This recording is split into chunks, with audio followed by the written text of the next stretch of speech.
very warm welcome to Capital Sports 3.0 this wonderful Sunday evening.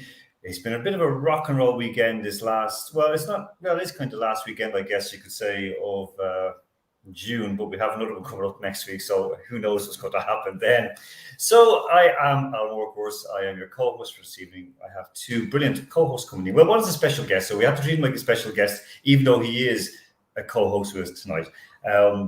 But I should tell you what we're going to cover this evening. So we're going to talk about one of the greatest moments in Indian sport history. Maybe, I won't say Indian history because that's overrating it, but I know that today, 33 years ago, something massive happened in Ireland. We're going to show that as well a little bit later. But the Indian moment was one that actually changed the direction of cricket in India, and I believe in the world as well, because basically everything started one wonderful day in Lords, and it grew from then in 1983, so 40 years ago.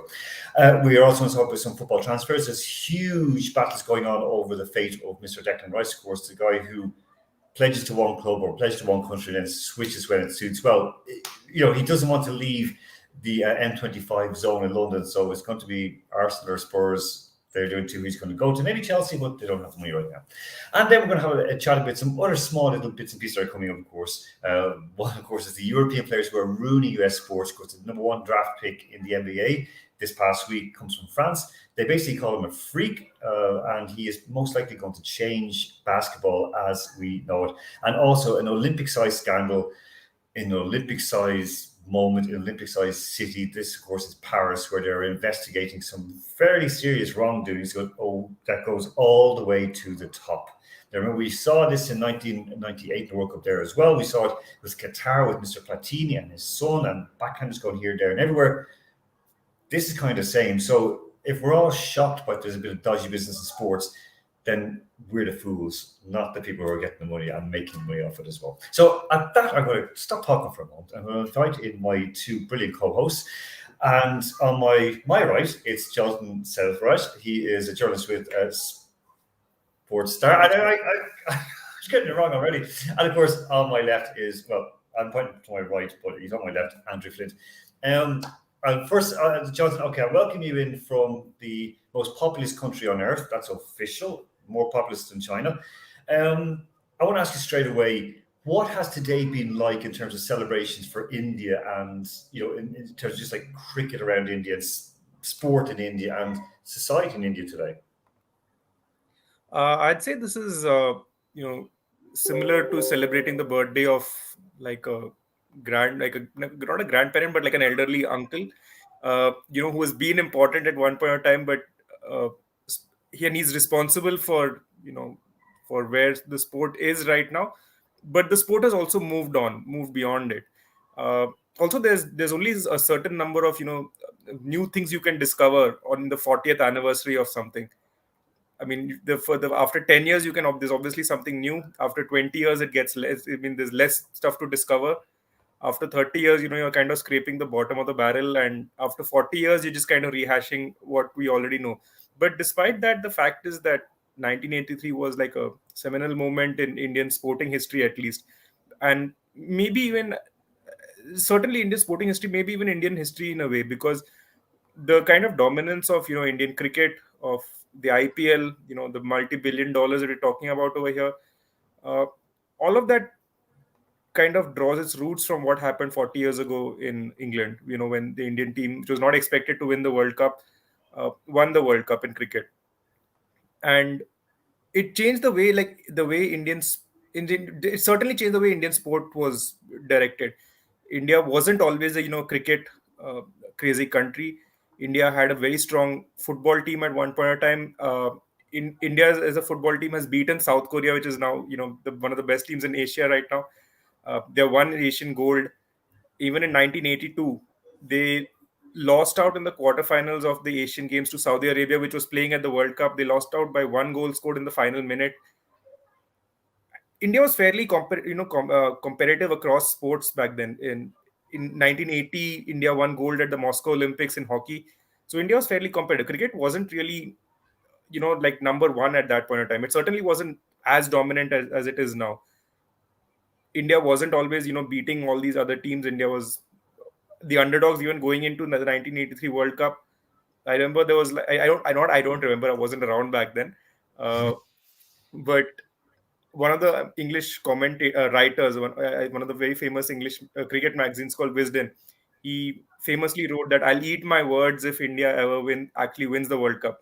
And then credit to him, he actually ate his article after India did win the World Cup. So there's some credit to him as well. But it changed the direction where Indian sports went, because I mean the cricket became like a household name. Cricket was always seen as like a sort of an elitist, the big city sort of game, even in the 1980s.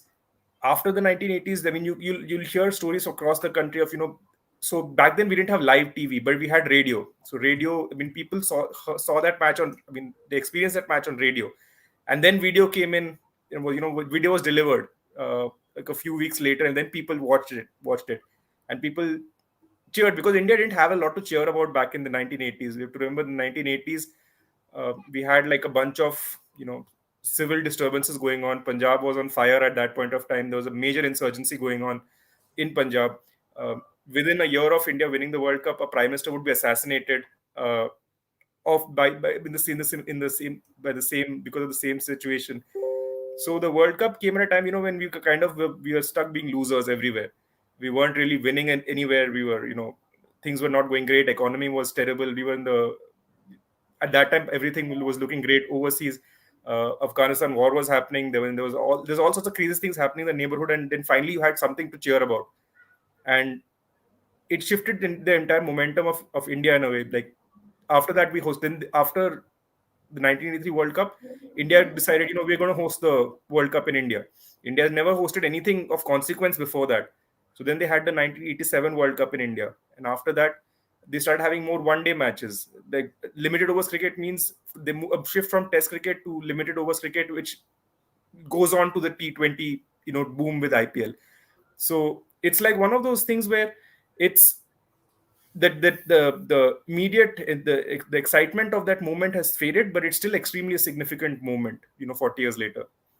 Because it is the thing, as you mentioned at the very start, India, like a solid cricketing team, as I said, it was elitist, as cricket was in many countries, in Ireland, for example, in England as well. I mean, there was that kind of divide, north and south.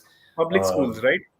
Yeah, exactly. And I mean, so there was that difficulty, even though there was a time when soccer players in England would play, even Irish soccer players would play cricket in the summer, because that, you could be pro at both, because there was a time. And of course, what people don't understand is outside of India, India had won one single game in the World Cup, in the previous two World Cups. Before that, there were 66-1 outsiders coming in against the West Indies. This feared West Indies team. And I'm reading some of the reports from, I can't remember the guy who was the captain. He was out for two very early on. Clive Lloyd. No, from India. It wasn't Gavaskar. Maybe it was Sunil Gavaskar. Gavaskar, I think it was. And he just said that the captain back then of the Indian team. But yeah, Gavaskar got out pretty early. So yeah, and it looked like it was going to be a collapse, but then they stayed on. And it's funny reading about where they said, like, I just closed my eyes and hoped, because the West Indian bowlers were so fast. It was just unbelievable. And that was a scary thing. Now, we do have a short video of it as well. And I think as well, when you talk about this, and we'll discuss this in a moment related to football, the pride of the diaspora, because when you look at the stadium in Lords that day, there are so many Indians there, but they will let's just call them exiled Indians, or ones maybe second, third generation, some of them, who had gone to England, let's be honest, they were very much outsiders to a lot. They were very, outsiders. And then you had this Tebbet's moment. Test, right? There's a thing called Tebbet's Test, as in where you would say that you should cheer for England if you live in England. I mean, that's exactly going on. Yeah. Exactly. But they celebrate. So we'll just show this moment again. This is something that I think around the world it needs to be appreciated, that a huge country, it's suddenly getting a moment to hope and to believe in themselves as well. So sport, this is what sport can do. So just play this for a moment. This is the final moments of the match. And the Indian skipper has done a tremendous job to get back there. Marvellous running catch. India race into the pavilion with the Prudential Cup players. Now, again, the West Indies were going for 3 in a row. So they had won the previous 2 editions, were absolutely dominant in the world of cricket, especially one-day cricket. They were brilliant at it. And India, of course, after that, have only won 1 World Cup since in 2011. So this year, of course, they're going to be holding it in India again. So the hope is that it'll come. Andrew, just bringing you into this, I mean, English cricket, it was a brilliant match. Watching the end of it there the other day again in the Ashes against Australia. What's it mean for cricket in England? Has it gone back, or has it still retained a kind of place in the heart, especially when they're beating the Aussies?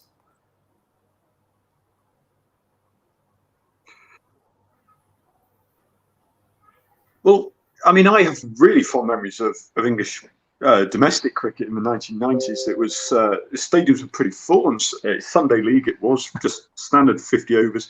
And it recently, I think, I wouldn't say it's gone backwards, but there seems to be an utter obsession with trying to fiddle with what is not broken. English cricket has a long history, and you're not going to get crowds quite the way that football or even rugby nowadays will.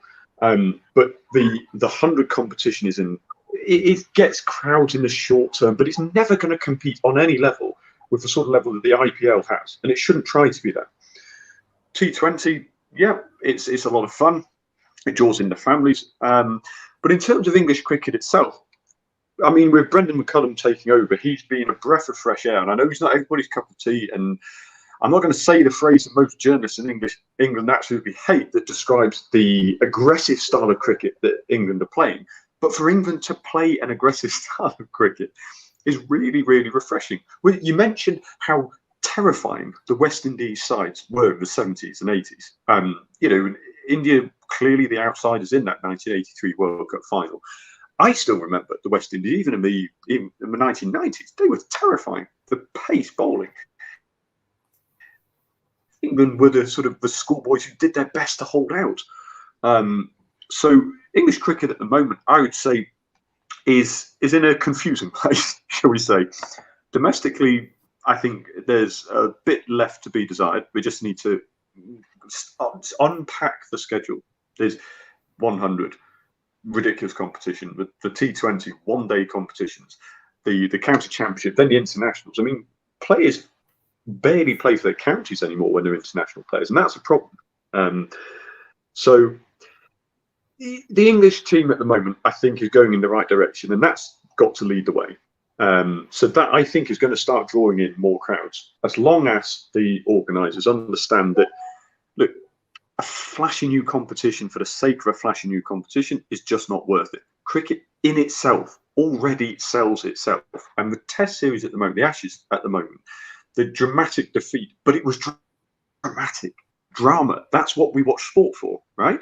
And Test cricket for me will always be the ultimate form of cricket. Now, to see England performing well in an engaging way, that is what is going to build a platform, not flashy TV deals with, ridiculous messing around with what is already a good formula with the T20. I think that's fine. Then I think English cricket will be in a good state. Where it goes from here, I don't know.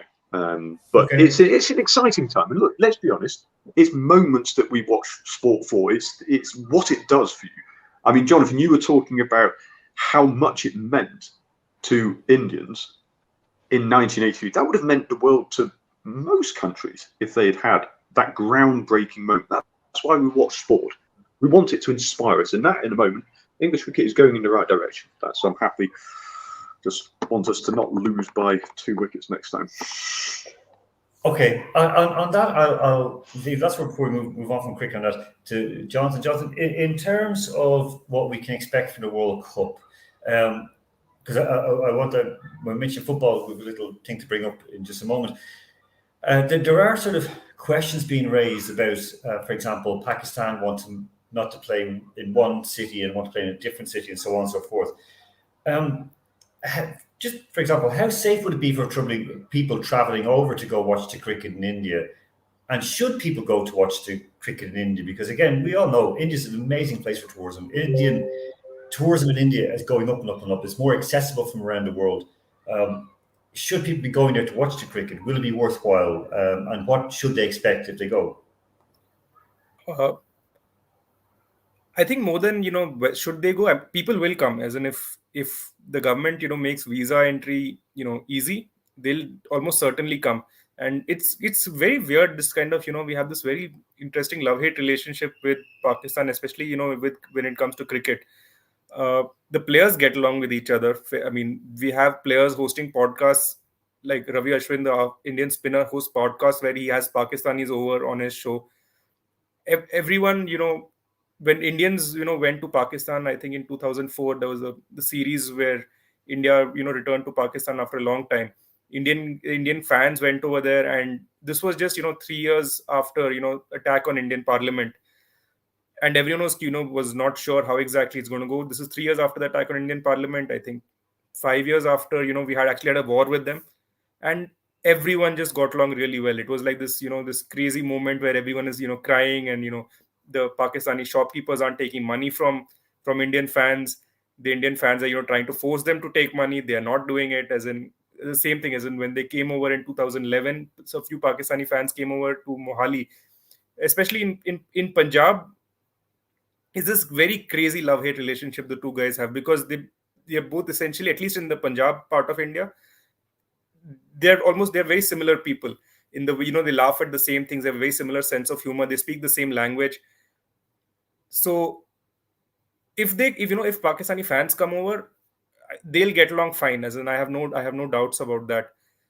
The question is, will they, will visas be made easy for, will it be easy for them to get visas to come over to India? I'm not 100% sure that's going to be the case. So we just had the Pakistani team play in India. Like, they played the SAF Championship, South Asian Football Federation Championships, in Bangalore, and they got the football team got their visas, I think maybe 3 days before the event started. So in fact, they reached Bangalore, I think, on the morning of their match. So and of course there weren't any fans coming from that side, but the federation officials, when I spoke to them, they were super excited to come over here. As in, they said they always had great, always had a great time when they came over here. I have zero doubts that if visas are made available for fans to come over, if things are going to be great. I have zero doubt that it's going to be any other way. Based on, I'm not basing this on speculation or like wishful thinking. It's always happened that way. For whatever talk goes on on social media, the moment they show up, everyone is like all pally. Everyone's like hugging each other and everything. It's bizarre in a way. Okay, and on that note, we're going to a short break, and we should come back. We'll actually come back with something like from violence to hugging, and it comes back to what Johnson saying about the SAFF, the South Asian Football Federation Championships going on now in India. We'll come back in a small moment.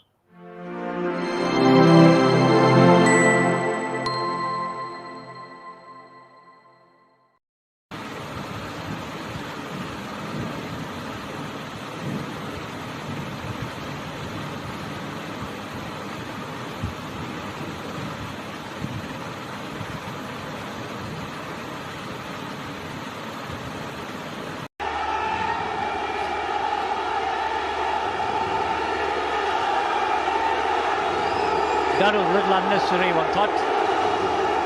The coach certainly had no business to intercept the ball when a Pakistan player was...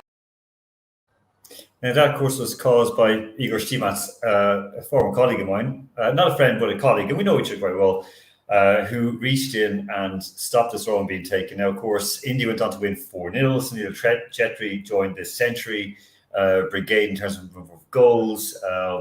They went on, of course, to beat Nepal 2-0 in a pretty so-so kind of match. It wasn't a great game. I watched it.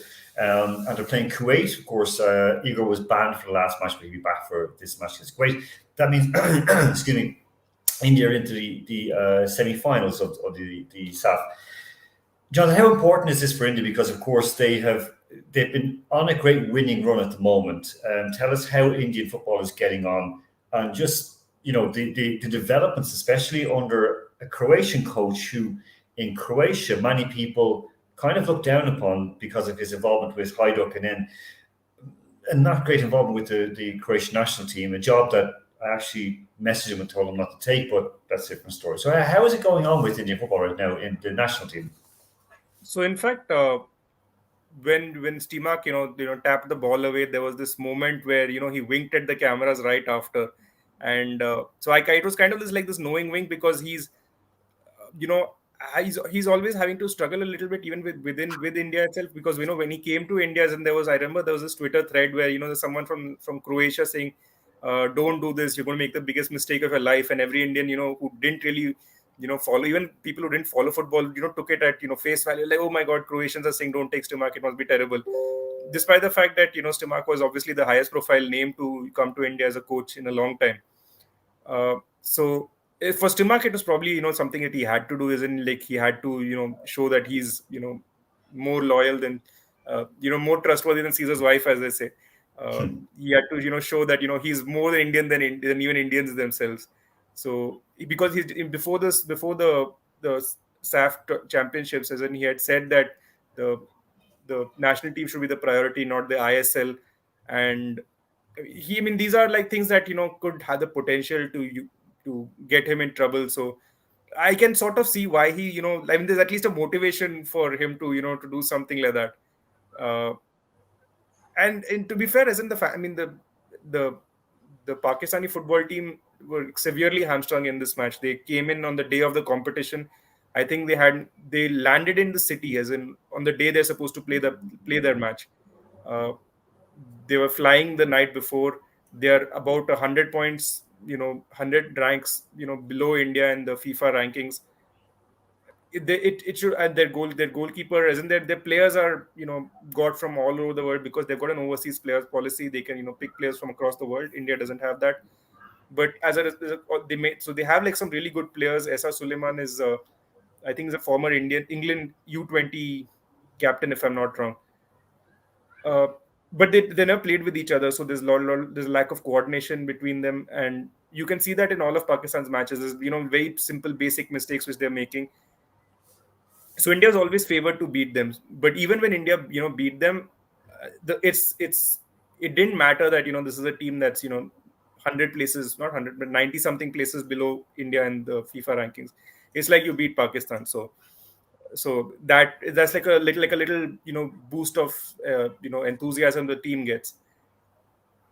And it is pretty funny because like the Indian goalkeeper was wearing green, so a lot of people in India don't really follow football. So they're like, so when the Indian team was cheering and celebrating at the end of the match, and so the goalkeeper Gurpreet Singh was also celebrating. So he was wearing green. So someone, a lot of people on Twitter said, "Why is a Pakistani guy cheering for us?"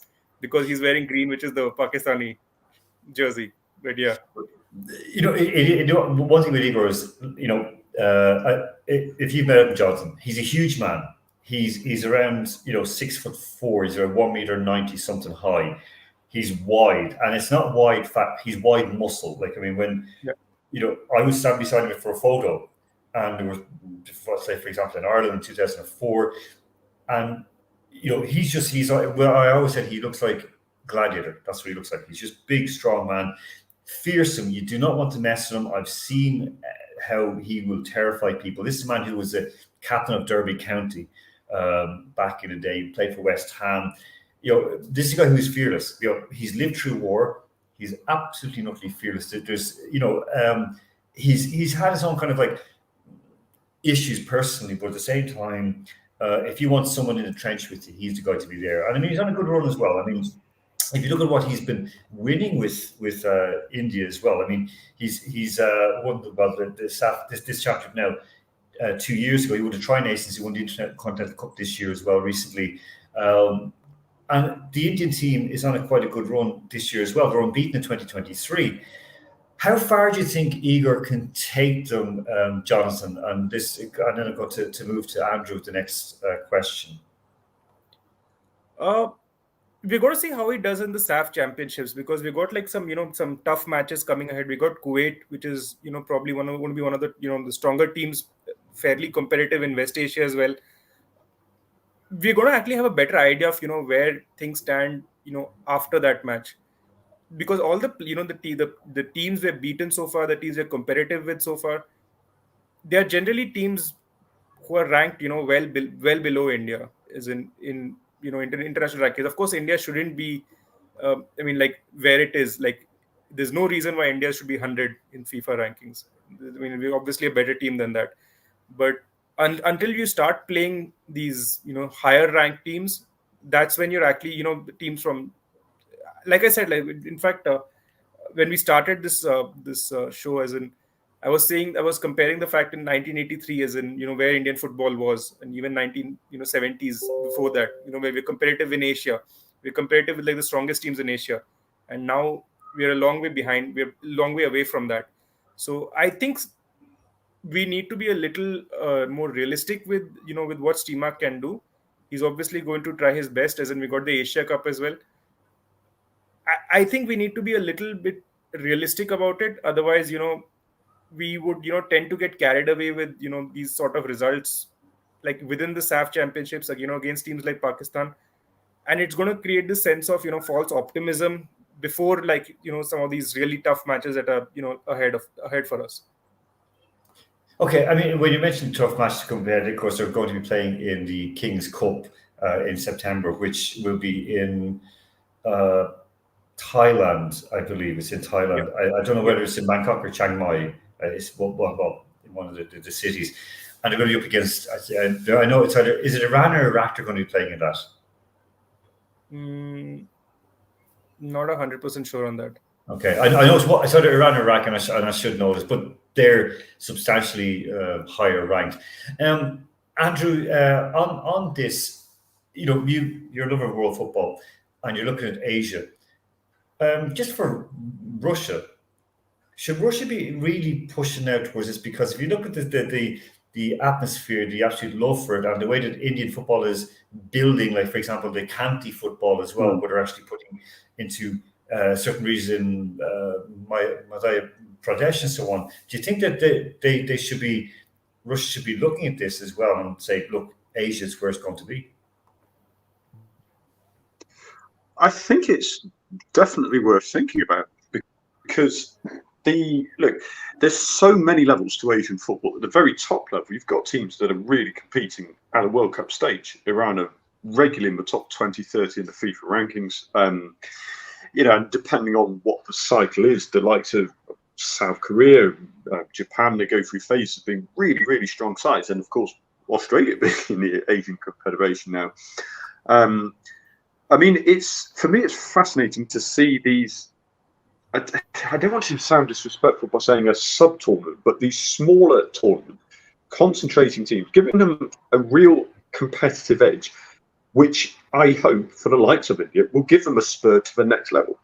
I mean, I think for Russia, it's important that the next generation of players don't miss out on competitive football. And by competitive football, I mean two things: both tournament play and also a level at which they are challenged. I mean, look, let's be realistic. It's going to be a while, I think, until it's comfortable and sensible for Russia to be competing at all levels on the world stage, European stage, like they used to. And in the meantime, I think there are still players who have a career, they have a life a livelihood to look after. I think if it is possible in some way, I'm not entirely sure how, the process ought to be looked at. And people say sport and politics shouldn't mix. Well, it's a load of nonsense. Unfortunately, that's just the way of the world. We have to be realistic. They are sportsmen, but where they're allowed to play it is connected to politics, and we've seen a lot of improved relations, certainly in the last few years, with a lot of Asian nations, India in particular.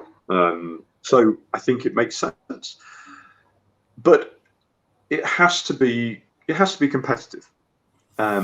So, and it's not. I don't mean that from an arrogant sense. I think, Russia are too good for this. In fact, I genuinely don't think they are. The Russian national team, yes, they did well at the 2018 World Cup. That was on home soil, but realistically, we know they are still a long way off being a genuine European heavyweight.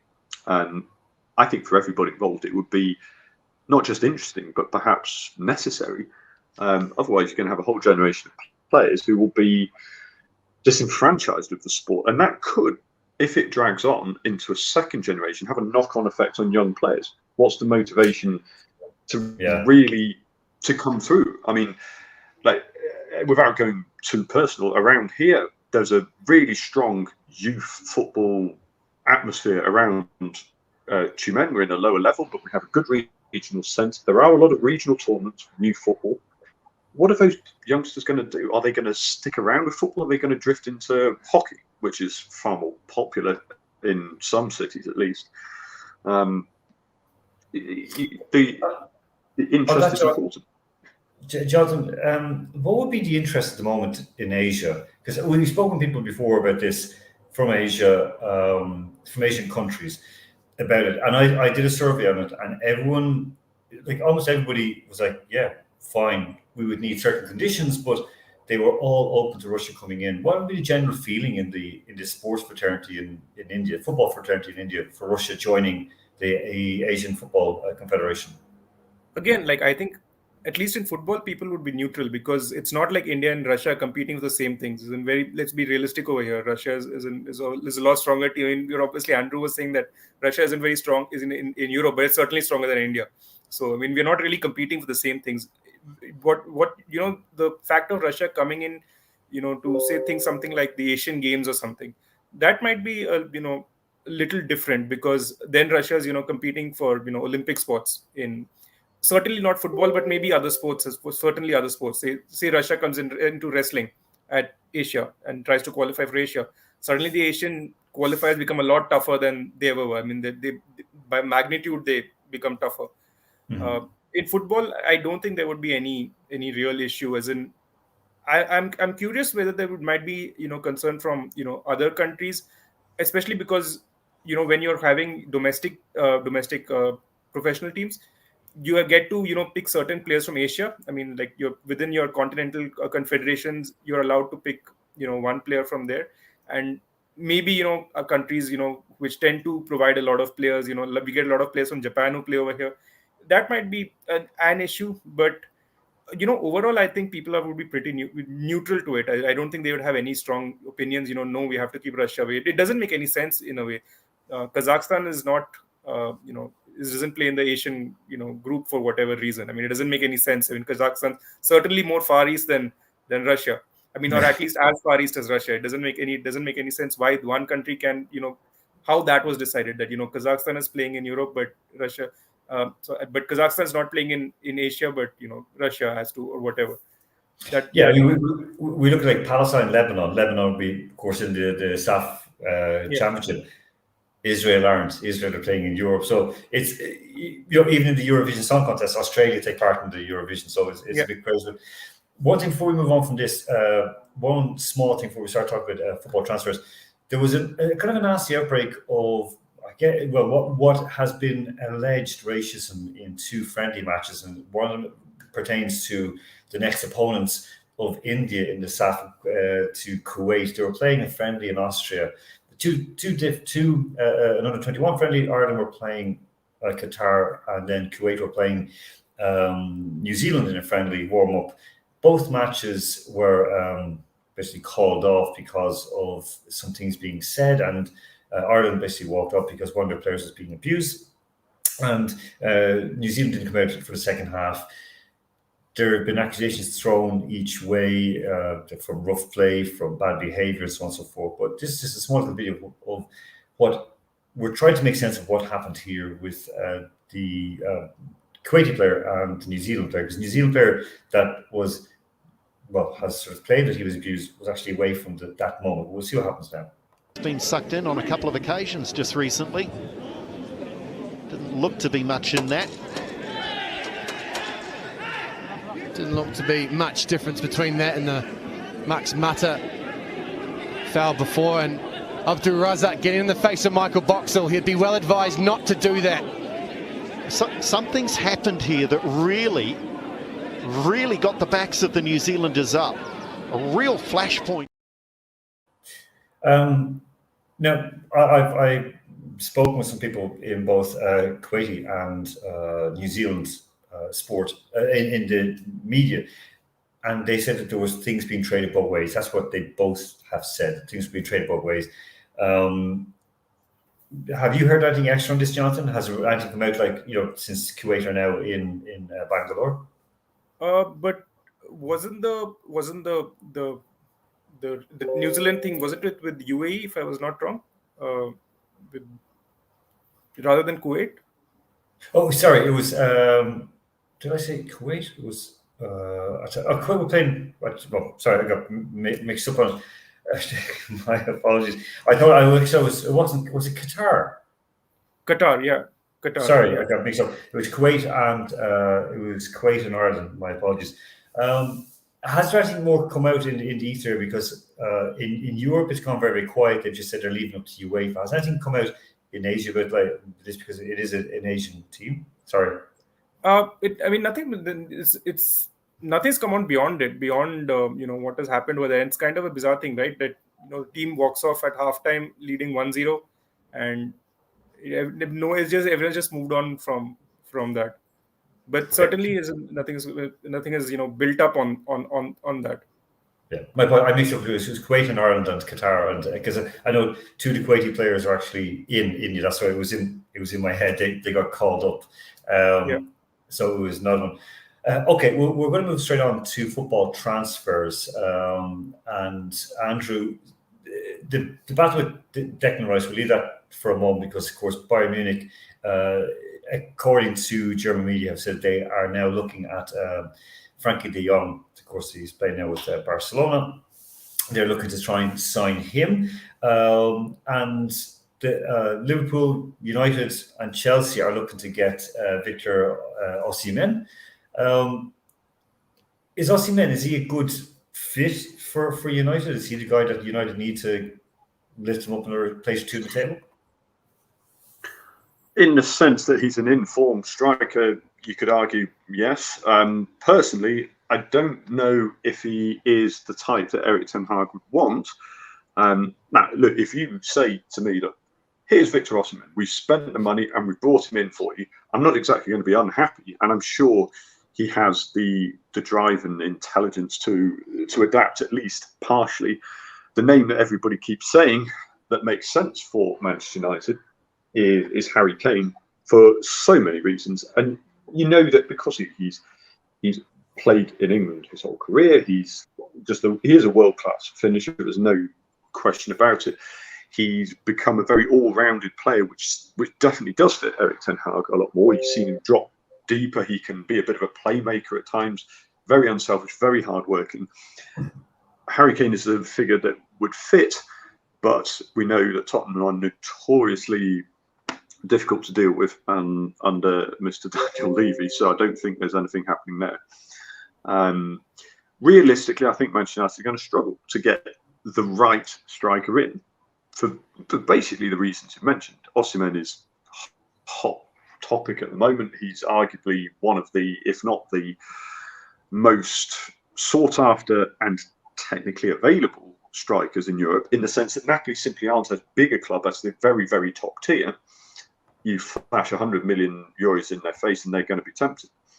What Manchester United need is other things, really. We do need a striker, but if we're going to get fleeced for a striker that may not even fit into the system, I'm not sure Victor Osimhen going all out for him, realistically, that would take up most of what you'd expect Manchester United's budget to be, given that the ownership is still not confirmed, which is absolutely insane when you consider how long this sale has been going on.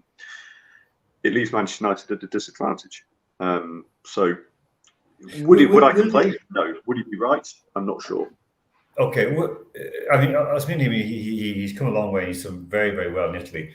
I might think he could do well anyway, but we'll wait to see. On that question, one thing that does seem to be needed by United is a goalkeeper, and it is something that they're talking about. Who do you might bring in? They're looking, like, the rumors are running around the place. They're looking for a Serbian keeper, young Serbian keeper who's playing in America, for example. Jonathan, are there any decent keepers out there at the moment that could actually fit United that Ten Hag would want to bring in? Available where? In the SAF championships? No, in general in the world. This is not not an area that I've be super knowledgeable about. Like certainly football isn't like like an area that I'd be in a position to make a to guess as in who would fit in United. Just a question, because do you have a team in England? I never asked you that. Me? Yeah. Back in the day, it was United, as in because everyone followed United. And that's what I was thinking. That's why I asked you. The thing was that like a lot of kids, they got into English football in India in the 90s late, because that's when you got cable television and satellite television. So you got like English EPL was like the biggest export in England. So everyone who followed football followed guys back then. And then it kind of went off, and then you had your own separate groups, you had your separate fandoms, and they built up on football. And unfortunately I was kind of left out of that, so it never I never like went on to have that the kind of crazy fandom that exists in Europe and certainly in England. Okay, no, you see, because for some reason I did think you were a United fan. That's why I was like, had been a United fan. I think everyone in India was a United fan back then. As in, most of India was. As in, you had, unless you were, one of those rebel guys, then you'd support Liverpool. But and that was just like being contrarian for the sake of being contrarian. As in, that was about it. I like to hear that, Andrew. Andrew, on that, are there any moves that might be coming up that you've noticed moving along? Because I mean, I've seen lots of stuff going around, like that Man City are going to get Guardiol, the Croatian player. They're going to get him in from the Red Bull factory and so on. Bernardo Silva, they're trying to keep him because he's going to go to Saudi Arabia and so on and so forth. So I've seen like that. But is there anything that's caught your eye in the last few hours? Well, sadly, Declan Rice yet again, but for Manchester City trying to go in for him, which I groan at, because I just don't think it's the right move for him, and I don't think it's a move that Manchester City need. We've seen them. I don't know how far along it is, but Marcelo Brozovic, a cheaper option, which gives them cover. They have Calvin Phillips. They signed for £50 million. Was it last summer? That he barely featured at all. For me, I mean, look, I am biased. Of course, I'm going to be interested in Manchester United's moves, because it is very interesting, because it's so much unknown still going on. But Andre Onana, the former Ajax keeper who worked under Erik ten Hag, that one is a really interesting one, because he is such an extraordinary keeper with the ball at his feet. We saw him sent home from the African Cup of Nations, I think it was, when he disagreed with his coach about how far up the pitch he should be. I mean, he's comfortable with the ball at his feet, which is exactly what Erik ten Hag wants.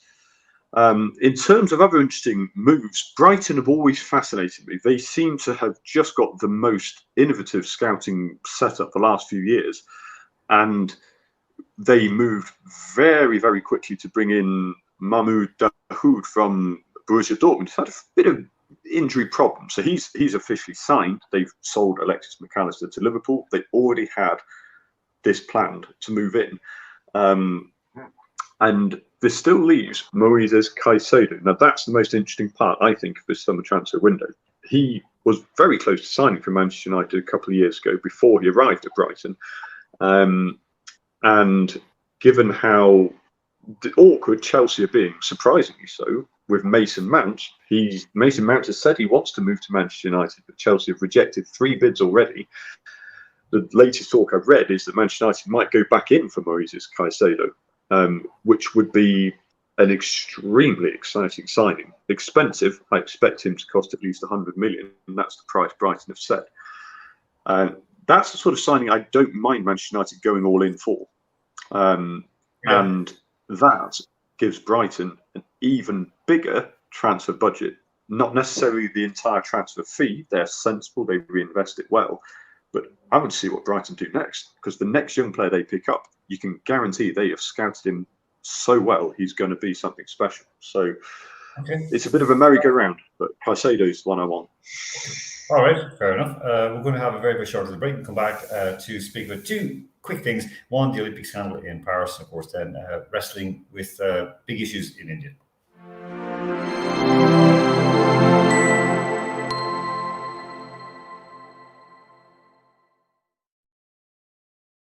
The Olympic scandal I mentioned at the top of the show, huge issues surrounding it. It all goes down to contracts that were given out, basically no bid contracts, lots of money being moved between accounts.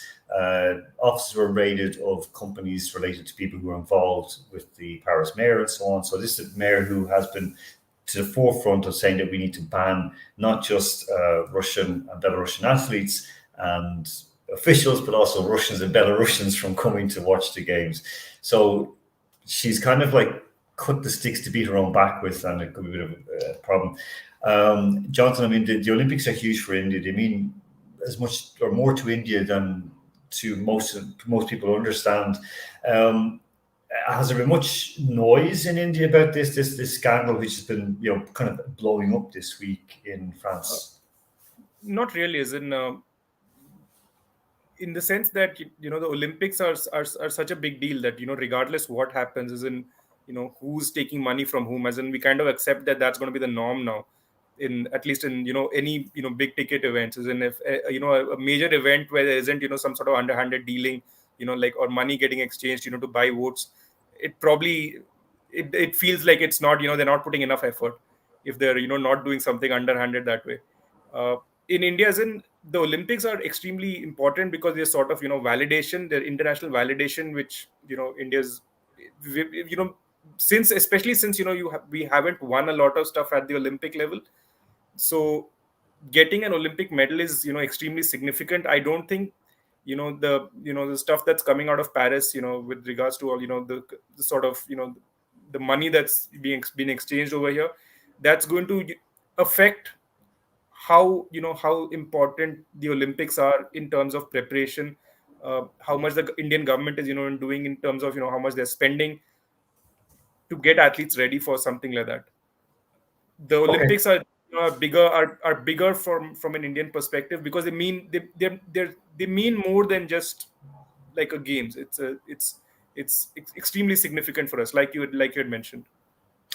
Andrew, we've seen, for example, 2012, the Olympics, where the pressure is put on, and regardless of the sort of like any sort of like funny business to get the games there, or funny business to get athletes and so on ready to win medals, it's a huge thing. And I mean, if we're going to these Olympics under a cloud, will people be thinking about the same as they were thinking about the Qatar World Cup or the World Cup in Russia, for example? Well, look, I mean, the Olympics is the global event. It may not quite have the same viewing figures as the FIFA World Cup for football, but it certainly attracts the widest audience, and it is the absolute pinnacle. It's the most. That's what an athlete trains their entire life for. Now, sadly, we can't just simply say that and leave it at that and say we should protect every interest of the athletes, because there are wider interests than that because of how big an event it is. I mean, look, I understand. I'm not necessarily saying I agree or disagree at this point, but I understand the reservations a large part of the sporting community have with just simply saying, let's Russian and Belarusian athletes compete. There are just, we don't need to explain. We know why it's an issue. That is not just straightforward. You can't just simply say, well, look, they're athletes, let them compete, complete carte blanche, because there just simply will be a lot of pushback to it. But there is a way to manage it. And I think realistically, it's always going to divide at the moment, is always going to divide the sporting community, how much, if at all, athletes from our countries, these countries, should be allowed to compete. I mean, there is a public safety issue. We talk about allowing fans to go and visit. I mean, look, being perfectly honest, if you were a Russian sports fan, would you want to go to the Olympics right now? Would you feel safe going to the Olympics? If you did, well, what would happen? I mean, what would the reaction be? We have to be realistic about these things. And unfortunately, the safest option is to say, look, it's not even about sporting fairness at this point. It's about safety. And sadly, I would err on the side of caution when it comes to allowing fans to attend. When it comes to the sportsmen themselves, the whole neutral flag concept, for me, has always seemed, it's always rankled with me. It's always felt petty at best. Because, look, if you walk into the stadium, yes, I understand what you're trying to say. We don't want you to promote a flag, but it's still the Russian athlete who's there, or the Belarusian athlete who's there, whichever athlete it is that you're trying to strip down to a stateless person. What effect is that actually having? What you're really doing is drawing even more attention to the fact that that person doesn't have a country's flag. We all know exactly why. We all know exactly where they're from. So what actually is the benefit of it if you're allowing them to, but you just simply can't wear the flag? Well, I mean, well, I think, Andrew, we know. Look, it's to tick a box to make a statement to just say, well, we're doing the best we can. I mean, it's the same as waving a there we go. flag. It's a token gesture. It's a token gesture to say we've addressed the issue, washed our hands of it. Now, whatever happens, it's not our fault. We've done our job. It doesn't make sense. You either ban or you don't ban, and if you ban, you go with the consequences. Sorry, Jonathan, you want to come in? I'm just saying there's no consistency to any of this. As in, it makes no sense. There's like other countries which have invaded like multiple countries over the last 50 years or so. And I mean, no one's even considered the fact, that, maybe, you shouldn't be competing either. As in, what sense does it make for you to be competing? Of course, no one's going to say that because they're extremely powerful, not powerful, but like an extremely big market. As in, no country wants to, like a boycott, without like the biggest country in the world. I mean, like the most richest country in the world not taking part. So at least in when it comes, there are certain sports where people are are doubting how long can they continue this this gesture that we're not going to allow Russia to compete. Say wrestling. Wrestling, the biggest audience in the world comes from Russia. The vast majority of wrestlers is in come from there. As in, even like wrestlers are competing for other countries, they all have origins in Russia. I remember like in 2016, there's one Olympic weight category where 12 out of 17 guys, had competed in the Russian nationals at some point before they, emigrated to different countries. It's extreme. I mean, it's just, it seems a bit hypocritical in that, okay, when we do it, it's okay, but you guys can't do it. And then you get this group of people and say, okay, you guys aren't invited to our party right now. And most of the world, doesn't really care. As in, because it's your problem. As in, don't bring us into it. As in, it's one of. We've seen this with the IBA, the International Boxing Association, and what's happened with them, where the IOC this past week. I didn't want to bring it up, but it actually affects India. It affects us all. It affects Ireland hugely. It affects India massively. I mean, the women's boxing team coach quit, I think, this week, wasn't it? He quit like a few days back. I mean, but it came out today. I mean, publicly, it came out today. Yeah. So he basically, the IPA allowed in India, I believe it was, they allowed the boxers to have their national flags and under the national anthem. A lot of countries boycotted it. America and a few other countries said, we're going to set up our own kind of little organization, and we're going to go for Olympic recognition. So immediately, and the whole thing was based around as well, the IBA, through sponsorships, through TV deals, through media deals, were giving prize money to the boxers, which, having boxed from 80s, 90s into the 2000s, that was something that it would have been meant so much, because if you got a meal, if you were given a meal ticket to go and have a meal, there was always a worry that someone would say, oh, well, someone would order you and put like a bottle of lemonade, seriously, lemonade on your table. Say, that's for you. You're taking a bribe. You're actually, you can be done for being an amateur. Now they've moved on, and they've moved on in a good way to actually keep boxers in the game, keep good boxers, because they were losing them to the pro ranks. So they were being very, very clever about it. But now the IOC have banned it, so we no boxing to Olympics. And I mean, the Olympic Games are huge. With Mary Comrie is only one boxer, but huge success for Great Britain, for Ireland, for India. Ireland lost their best coach to America, who turned the American boxing system around. A distant cousin of mine, Billy Walsh. So move on. Okay, so boxing is a complete mess. It's a disgrace. And again, it's kind of like, one group, we don't want to box with those people because they have their flag, so we want to have our own organization. And they've been sitting within the glass house and throwing stones, smashing the whole glass house down around them, and the plants are all dying. Jonathan, we don't have much time left. I've got one more quick thing to cover, but I just want to ask you about the Indian wrestlers. Of course, the president stepped down. There's new elections coming up, I think, in July. Where are we at right now? Because another kind of bit of a scandal has broken up as well about the wrestlers who, to qualify for the Olympics or the Asian Games and Olympics, so they haven't been able to compete. What's going on at the moment, and what is the situation surrounding the wrestlers who are protesting? So it's kind of petered out a little bit. So we, a couple of hours ago, the wrestlers, put out a, statement where they said that our fight is no longer going to be in the streets. Our fight is going to be in the courts. So they aren't, it essentially means the protest is over. But it was going to get over because there was a lot of splits happening within, these groups itself. They were losing a lot of support from other wrestlers because of, what you had mentioned. So they had to qualify for the Asian Games, you have to go through a set of trials like they always have had.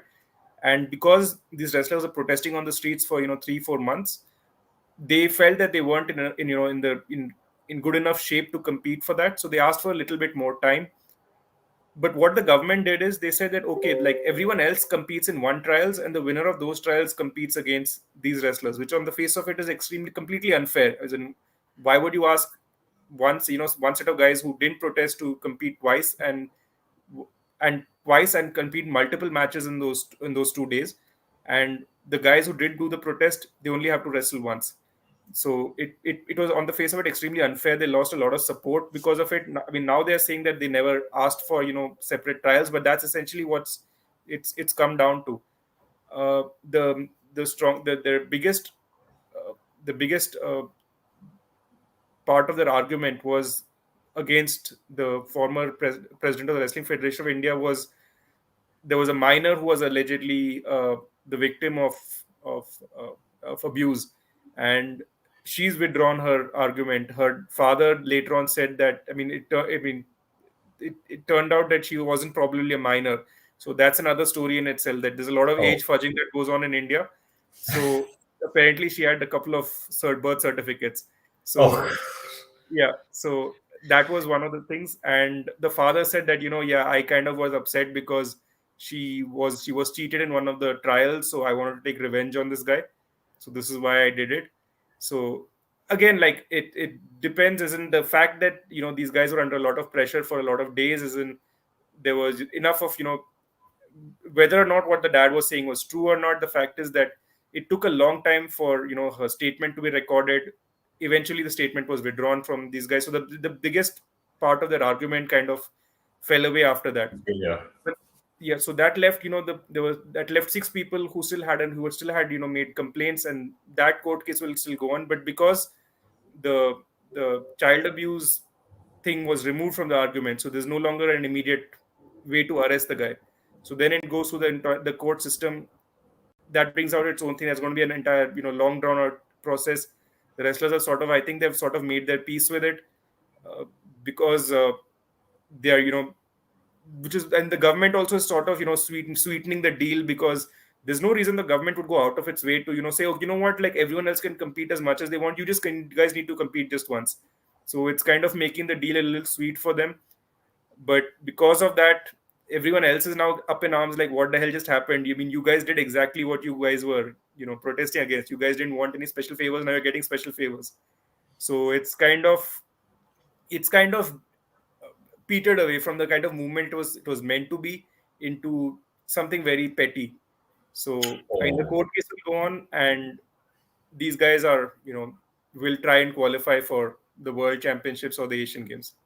After losing it over, okay. That's a depressing note to end off on. Brazil. We're bringing the truth on, so we're kind of like we're following it through right to the very end. Before we go away, something happened. There was the European Athletics Championships, European Athletics Cup. So all different nations, different divisions, like 1, 2, 3, all competing, and something took place that was it took place many years ago in athletics, where in a team event, in order to win points, a person not from the event took part. So I don't know if you guys have seen this, but this is a bit of fun, and I think you must see. So we'll have a look and then just I have a question for both of you before we end off tonight.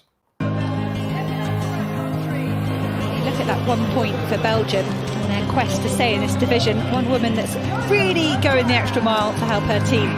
Jolene Maliga Bomquo of Belgium there in lane 2. She came 7th in the shot put yesterday. And she put on her own Instagram today, hashtag this is not a joke. I am going to run the 100 metre hurdles for my team. It's all about the team points.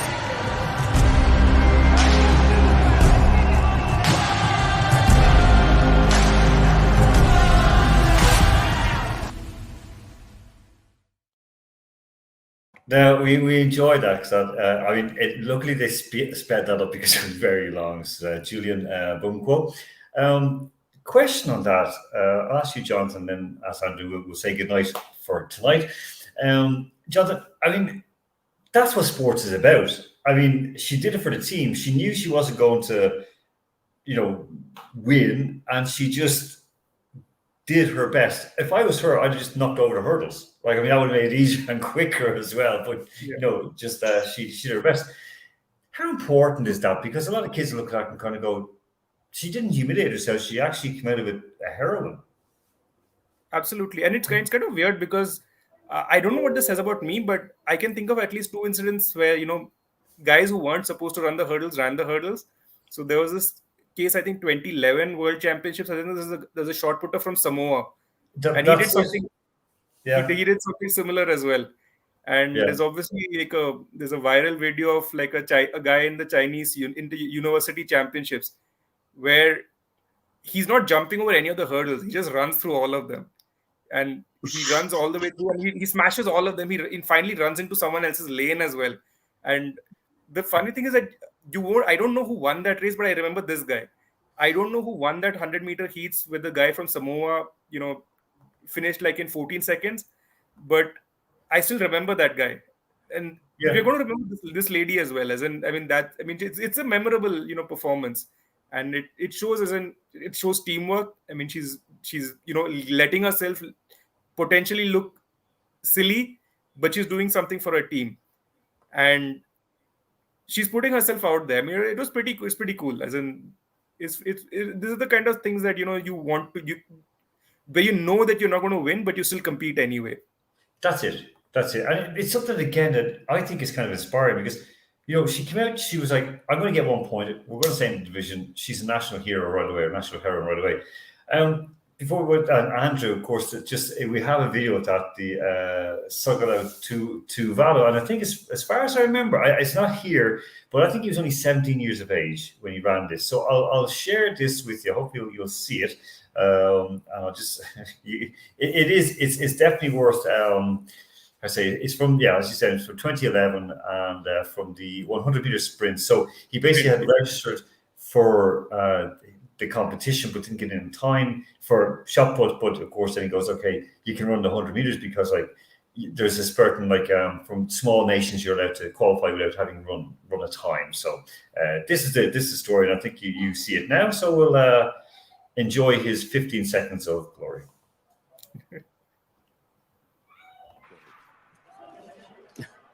Oh là là, qu'est-ce qu'il a eu le pauvre? Oh le pauvre, qu'est-ce qu'il a eu là? Non, rien, il a rien eu. Mais si. Non. Ah bah si, il a quelque chose. Oh, qu'est-ce qu'il est loin. Qu'est-ce qui s'est passé? Ah, ça va être Tuvalu?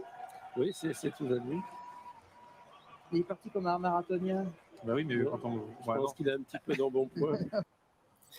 Again, he was only a 17-year-old lad, and the problem was, and I remember people commented after the camera was moving and couldn't keep up with him. It widened the shot. You could see it widening the shot, but he was lost. So, we know with Eric the Eel Musambani and so on, that was hilariously funny, but also quite scary at one point where we didn't know, this in the 2000 Olympics, whether he was actually going to need to be saved, because I think around 5 meters from the end of the 100-meter freestyle, he was just